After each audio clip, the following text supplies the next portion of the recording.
Bismillah walhamdulillahi rabbil alamin. Wassalatu wassalamu ala rasulul amin. Wa ala alihi wassohbihi ajma'in, amma ba'd.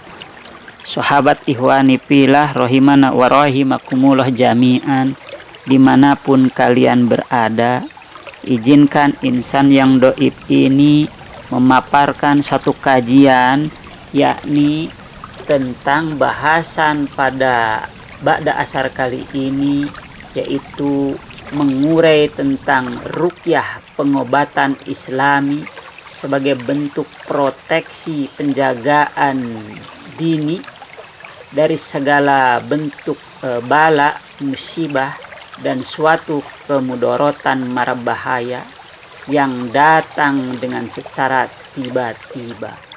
Apalagi di zaman peningkatan COVID-19, menurut metode sunnah Nabi Shallallahu Alaihi Wasallam yang dirangkum oleh ana pribadi, yaitu kenapa seorang muslim ditekankan untuk senantiasa menjaga wudhu. Ternyata di dalam wudhu itu ada sebuah proteksi dini, yaitu melakukan al-madmadah yang artinya berkumur-kumur, dan al-istinsyaq artinya memasukkan air ke dalam hidung dan menghirupnya dengan sekali napas sampai dengan ke dalam hidung sehingga terasa ke ubun-ubun yang paling ujung. Jadi ke dalam hidung yang paling ujung dan terasa ke ubun-ubun.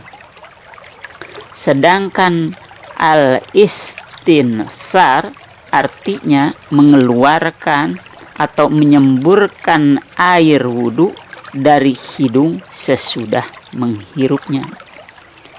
Metode ini secara gamblang dijelaskan di dalam sebuah redaksi hadis, yaitu al-madmadah, yakni berkumur-kumur, dari Amr bin Yahya radhiyallahu anhu. Di dalam sebuah hadisnya ia berkata, lalu ya Abdullah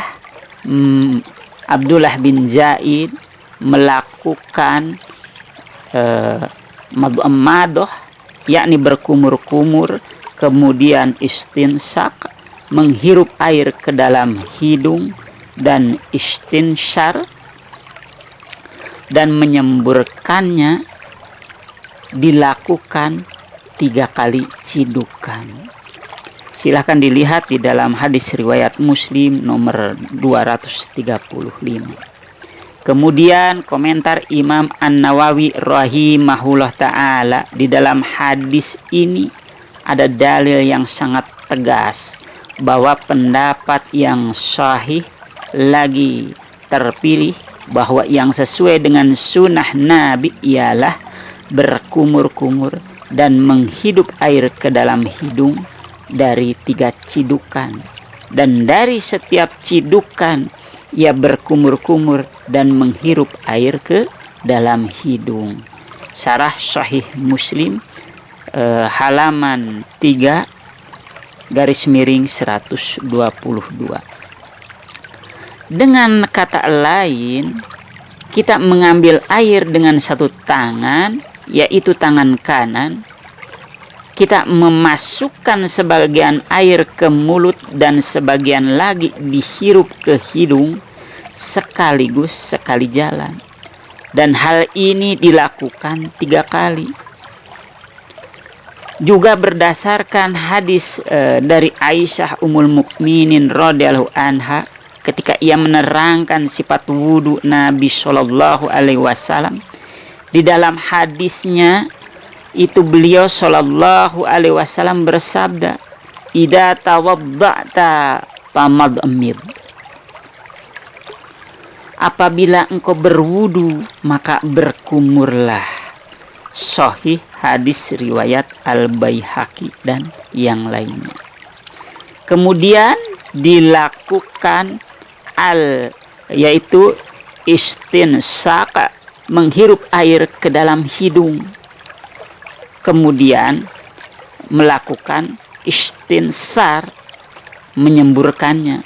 Hal ini didasari sebuah hadis dari Abu Hurairah radhiyallahu anhu bahwa Nabi Shallallahu alaihi wasallam bersabda, apabila salah seorang dari kalian berwudu, maka hiruplah air ke dalam hidungnya, kemudian semburkanlah.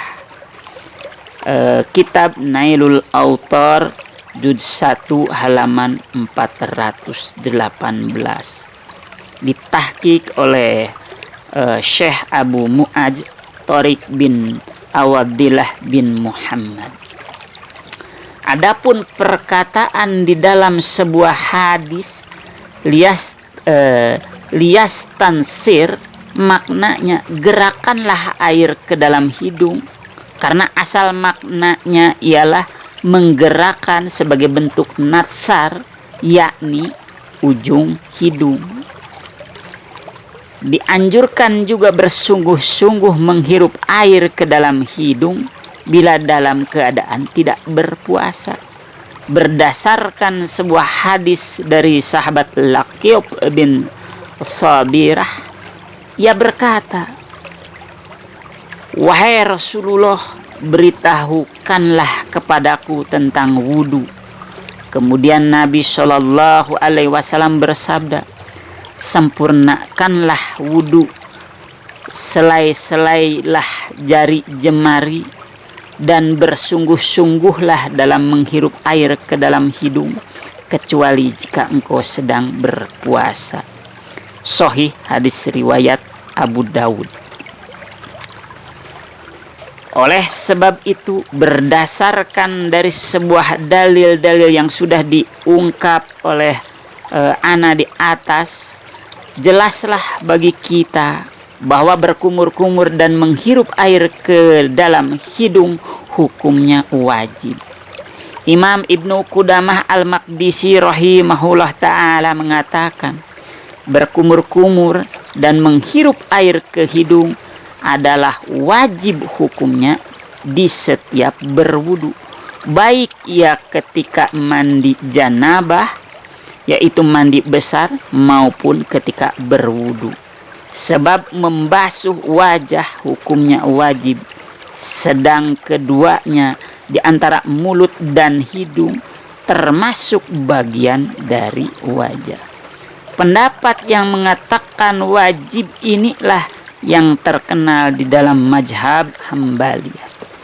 Dan yang berpendapat seperti ini adalah Imam Ibnul Mubarak, Ibnu Abil Laits, Ibnu Abi Layla, Ishaq, dan diriwayatkan juga dari sahabat Atta. Silahkan dilihat di dalam kitab Al-Mughni Ma'asyahril Kabir juz 1 halaman 143.